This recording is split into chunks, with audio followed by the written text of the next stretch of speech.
everyone. This is Chris. I'm sorry if this seems a bit more quiet than usual. I just got a new microphone, but I can't exactly tell if I'm more quiet or not. So if I am, I'm really sorry about that. So you may have to turn up your volume up. Oh my gosh, I can't talk. Basically, you may have to turn up your volume a little bit. But anyway, if it doesn't sound any different, cool. But this is chapter 20, the final chapter. It has been a pleasure working on this, and I'm very glad that everyone has enjoyed it. And I look forward to starting Jaggedcoat's Secret on March 7th. Now, for a trigger warning, suicide and gore are in this chapter. So, be warned, and let's get into it. Here we go. Fernfreckle's Dream, Chapter 20. Fernfreckle was awoken by a loud noise. An explosion. It was so loud, it made his ears ring all on their own. It shook the ground, and alerted what seemed like everyone in the forest. The Elder's Den started to collapse. "Ivy Petal! Get out!" He rushes his friend out of the entrance of the den, and follows right on her tail. He looks around, seeing that every cat in Flower Clan had evacuated their dens, and were all huddled in the center of camp. "What's happening?" Robin Feather cried. "It came from Frost Clan camp, I think," Rose Knight replied. "Everybody, stay calm," Thistlestar ordered. "I suggest we figure out what's going on in Frost Clan camp. They could need our help." "Are you crazy?" Blossom Branch wailed.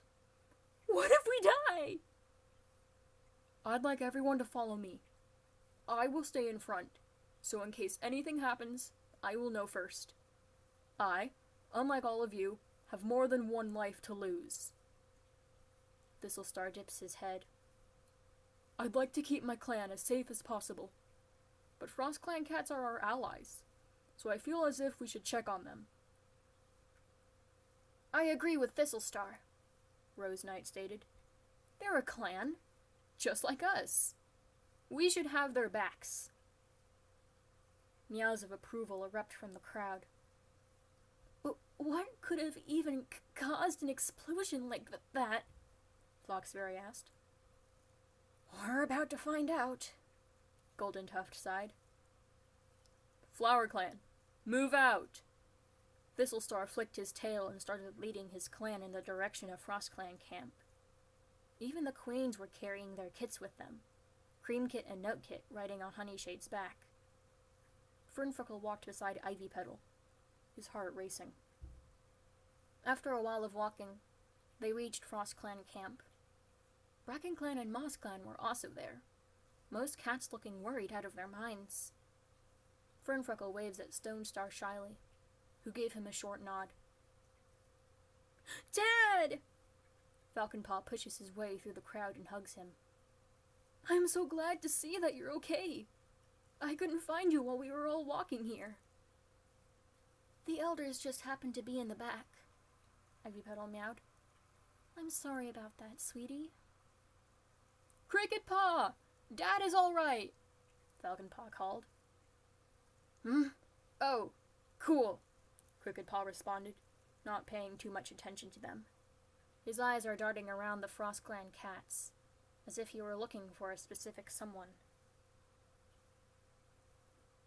"Fernfreckle!"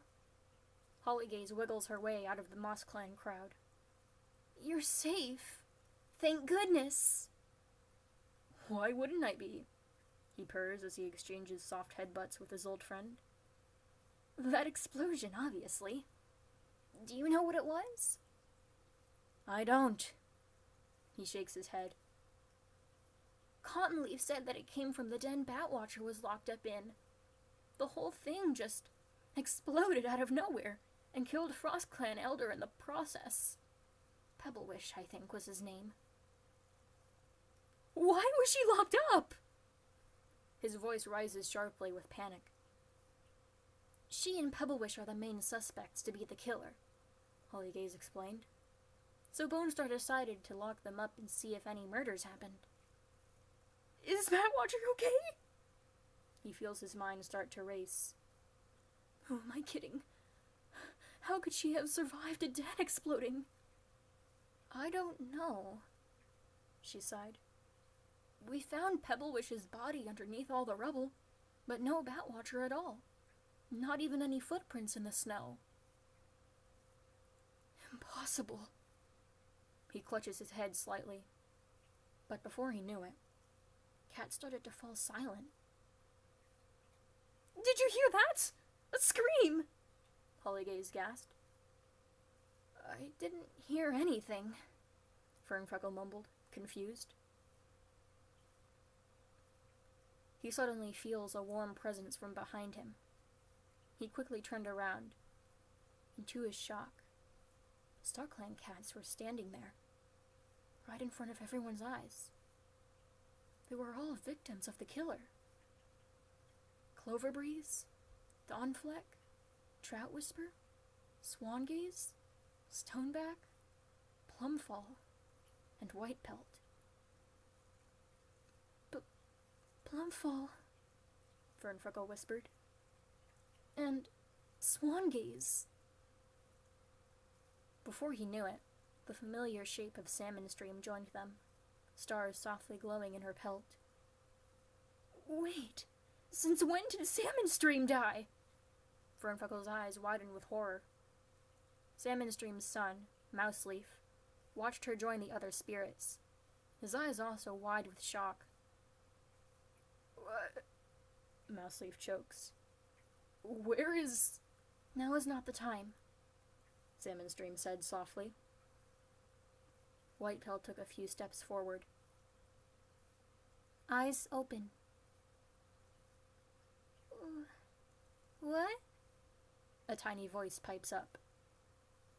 Everyone quickly turns around to see Batwatcher, standing alone. She seemed to have carried Salmon Stream's body up to camp, her wound still fresh. The skinny she-cat seemed shocked by the sight of the spirits. You're all okay, she murmured, her eyes scanning the many cats looking at her. You heard her. Bonestar slowly rises to his feet, clearly talking about what his mate had said. Eyes open. Silence. Fernfreckle stumbled backwards. His head felt light and his limbs shaky. He didn't know what to do. All he could do was trust his instinct. His ears roared with white noise, and he slowly unsheathed his claws. It was her. It was his little girl who had killed all those cats. It was her who was harming the forest. It was her who had to pay for all those deaths. I'm so sorry. Fernfreckle lunges himself off the ground and at his daughter. He rams his teeth into her neck, and the two of them fall into the snow, blood spraying everywhere. Everyone screams. Batwatcher kicks and flails underneath him, her eyes wide with both pain and fear. You! Fernfreckle spat. You will never hurt the forest ever again! He raises a claw and slashes it through her throat, ignoring the stinging from the tears that had already started spilling down his cheeks. Batwatcher gasps frantically for breath, and Fernfreckle feels his rage start to fizzle away. The sight of his daughter underneath him, frantically fighting for her life because of him, was too much. Come on. Deep breaths. It'll be okay. I'm here. He carefully held her in her arms, cradling her gently like he used to when she was a kid. Batwatcher tears up and uses what strength she has to squeeze his palm. I forgive you, She smiles a little at him. He cries harder and weakly presses his forehead to hers. She takes a few more breaths, until she let out one final exhale, and her grip on his palm loosens to almost nothing. The whole forest went quiet. All eyes seemed to be on Fernfreckle and Batwatcher. Whitepelt takes another step forward. Eyes open. What does that mean, Whitepelt? Cedarfall sighed. Suddenly, a tall and scrawny Tom reveals himself from the shadows. He's a dark brown tabby Tom with a single green eye. Half of his body is engulfed in black sludge, and it seems to be forcing his right arm and leg to work. Where his other eye would be, it's glowing a soft white. What a warm welcome, he meowed. Fernfreckle recognized his voice immediately. Chestnut Flight? Why couldn't I have had a normal life, huh? He spat. I was born a perfectly normal kid. I was happy until that fox attacked me. It changed everything. I was forced to watch my love and my sister become warrior apprentices without me. Right after our mother died. Oh, sorry your mom died. How about you get locked up in the medicine den because you're too disabled to be a warrior, huh? Despite this, I still tried. I tried so hard to be loved, appreciated, normal. Just as I was starting to get happier again, the dark forest cats took me away and tormented me even more. And as one last frick you from the world, I was given afflictions. Afflictions I didn't even use in the fight against Moore's Confucio. I did nothing but hide, like a coward. Oh, I'm supposed to have 2 afflictions, and my mouse-brained self doesn't even want to know what the second one is. I just wanted to be as normal as possible. It was all taken away from me. I didn't know how I could be appreciated, how I could make a difference, until it hit me. The clans were supposed to be pure. What makes clan cats impure?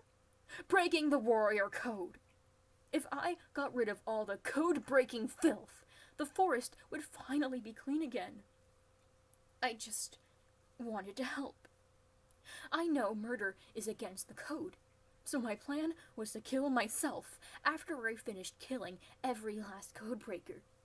Every last one. But you know what I did? I broke. I can't do this anymore. I'm too tired. Too much blood is on my paws. I couldn't even do this on my own. This sludge that's been helping me get around, it's from Ice Willow herself. She's been helping me thrive. She understands. I just wanted to help. But now I'm just done. Fernfreckle feels his mind freeze. He only understood some of what he was saying. Who's Ice Willow? I've only had a few people truly understand. Chestnut Flight rambled on. Ice Willow, Dandy Rose, Ginger Snap. The only cats who I can truly trust. Just not with this plan. I just couldn't have told them earlier because I knew they wouldn't approve. But it feels so right, yet so wrong at the same time. It's been driving me insane, and now I can't do this anymore. So... Fernfreckle forced the words out of his mouth. Did you frame Batwatcher or something? She was the easiest to frame. I'm sorry. It doesn't matter, though. I'm done. I've done all I can, and I can't go on any longer knowing what I've done. He laughs wildly, raising a sludge-covered claw. He slashes his throat open and gags on his own blood. He staggers backwards, laughing all the while. He collapses, immediately staining the snow beneath him. I was so wrong, he grunted while looking over at his mate, Dandy Rose. I'm sorry, my love. I didn't mean for it to end like this. I really didn't. His voice starts to break and he cries to himself. Look at me. Such an idiot. And I still haven't made a good change. What a shame. He chokes on himself again and goes limp. Fernfreckle stared at Chestnut Flight, his own body numb from both the cold and horror. His paws are no longer white, but stained with Batwatcher's blood. So, she was innocent? All along? He slowly brings his paws up to his head and clutches himself roughly. What have I done? He springs onto his feet and bolts off, ignoring everyone and the small thud of the Batwatcher hitting the ground. Dad! Falconpaw called. He shut his eyes and continued to run, not even caring where his legs were taking him. He didn't care about anything anymore. I can't believe I just killed my own daughter! He hiccups and stumbles a little, almost falling into the snow. Far from FrostClan camp, he's all alone. He takes a few quick and shaky breaths before knowing what he had to do next. He slowly unsheaths his claws again, still having Batwatcher's blood on them. He takes one deep breath and closes his eyes. Soon, I'll be safe. He slashes his claws across his own neck as hard as he can, and immediately coughs up some blood. He takes a few shaky steps before collapsing into the snow, not caring for how cold it is. As his breathing shortens, he slowly looks around at his surroundings. Nothing but trees and the endless blizzard coming down. Is this the last thing Batstar saw? It's scary, but also somewhat peaceful. He coughs a little, not minding the blood spilling from his mouth or throat. He started to stiffen with fear. What about his sons? They were still alive. Fernfreckle curls up into himself and tries to calm himself down. Just a little longer. It'll all be over soon. I'm sorry, he whispered. Not just to all his kin and friends, but to himself as well. He takes one more breath and closes his eyes.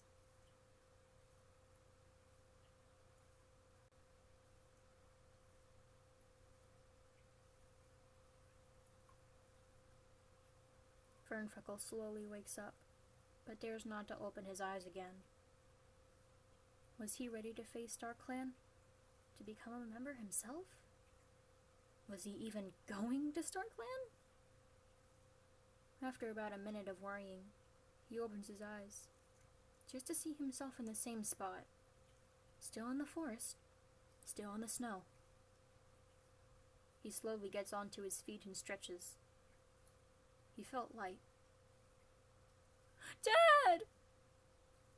He quickly turns around to see both Falconpaw and Cricketpaw, looking down as if they'd seen a ghost.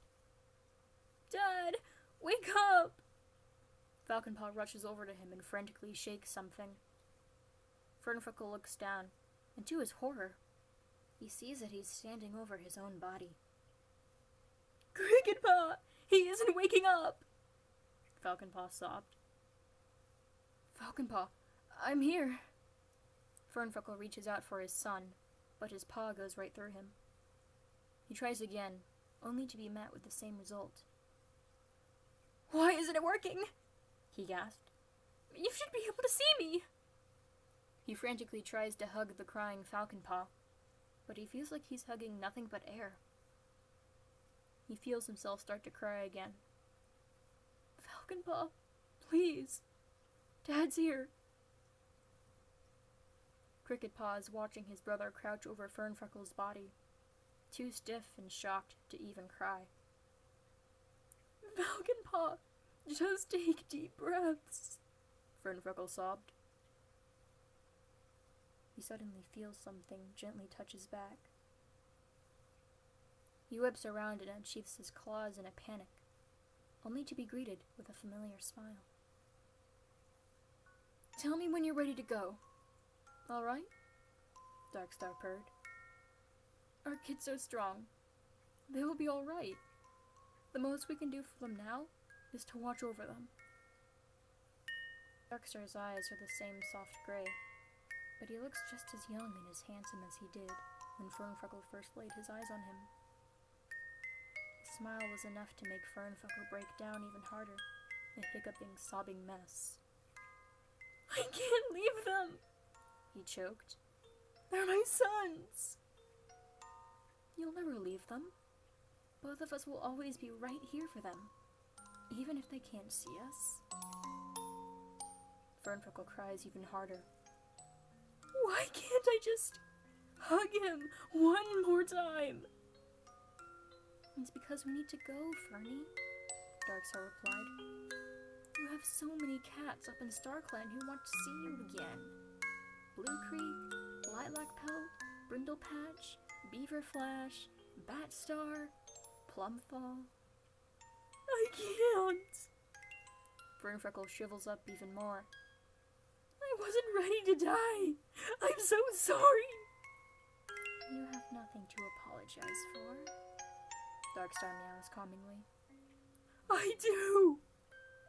He shakily holds up his wrists, though he'd only cut once since his confrontation with Falcon Paw. His wrists were completely free of scars. He blinks at them, then quickly points over to his body, which still showed cuts on his wrists. It's okay, he said softly. I saw everything, and I understand.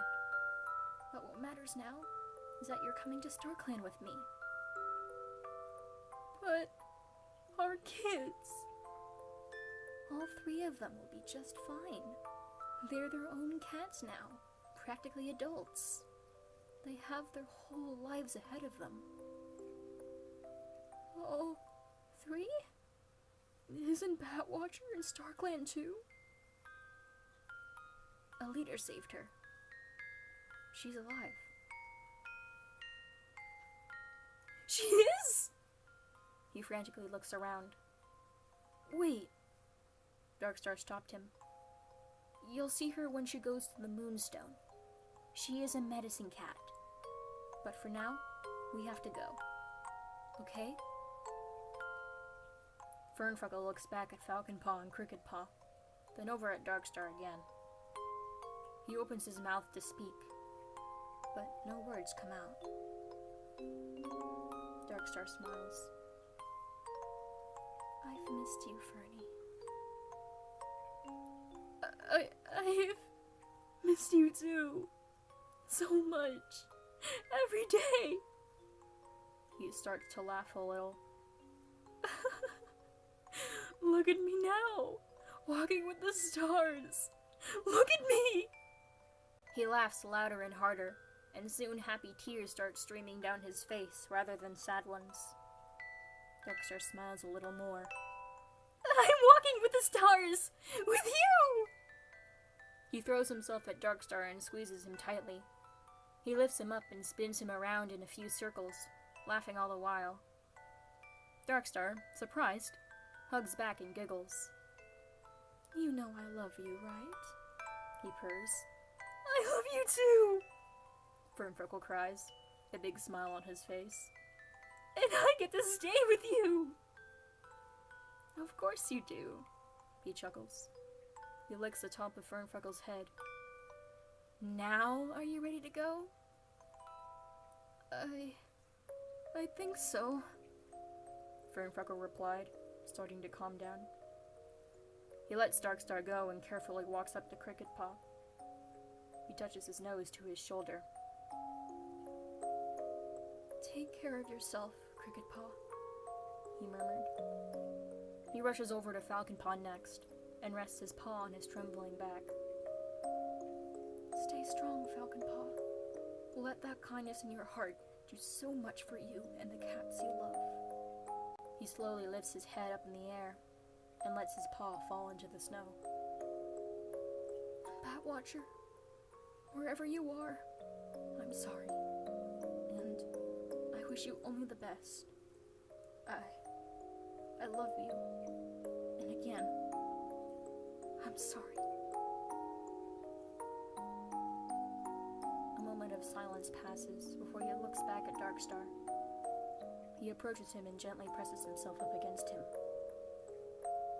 Okay, Darkstar, he sighed, intertwining his tail with his. It slightly flops, as he had forgotten how long his own tail used to be. Having it grown back would take a while to get used to. Take me to StarClan. As you wish, Fernie.